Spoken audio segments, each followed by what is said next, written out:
Следы прошедшей войны повсюду, на стенах и вокруг. Эта пятиэтажка здесь среди частных домов и выглядит как-то неестественно. К дому так сразу и не подойдешь. Сначала один барьер, ящерицы, змеи, лягушки, и барьер второй, канализационные стоки. О том, какой здесь стоит запах, и говорить не приходится. Жаль, камера не может передать его в полной мере. Приходит сезон, летний, вот такое время, у нас воды не хватает сюда. У нас не одна семья. Поймите, у нас вот нижняя территория тоже находится отсюда. Питьевой воды, как утверждают жильцы дома, здесь нет уже третью неделю. Спросить, как им удается выживать в 40-градусную жару, не повернулся язык. Выяснили лишь одно – питьевую воду покупают в близлежащих магазинах. Запастись на купание и стирку – дело неподъемное. Проблемных зон у этого дома всегда было предостаточно, а после войны их стало еще больше.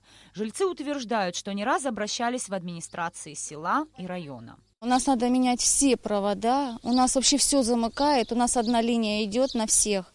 И перегруз большой, мы горели несколько раз. У нас вообще электропроводку в подъездах надо менять, у нас много чего надо делать из электрики. Вообще все полностью. У нас все замыкает, то есть горим. Мы даже бы подъезд этот сделали бы ремонт. Где-то вы, где-то мы. Мы же ужас, нам до квартиры добраться. Дебри, зайдите в любой подъезд. Это же с ума сойти, у них детки маленькие. Ладно, мы помрем уже так. А у них детвора вот масюсенькие, вот эти вот манюнечки, их же жалко. Помогите хоть им. В администрации Сухумского района с проблемами дома знакомы и постепенно их решают. Только за последние 2 года было проведено несколько ремонтно-восстановительных работ.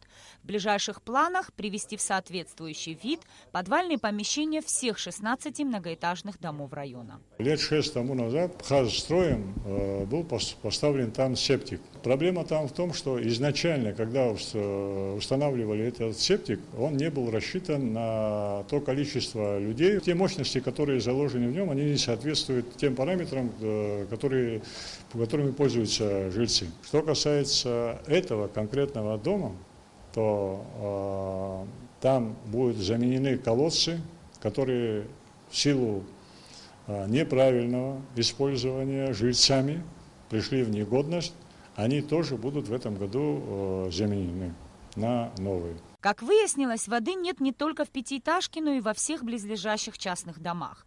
Виной всему стала недавняя стихия, которая повредила насос. Специалисты разобрали агрегат, и как только он высохнет и будет готов к эксплуатации, в этом районе вновь побежит вода из крана.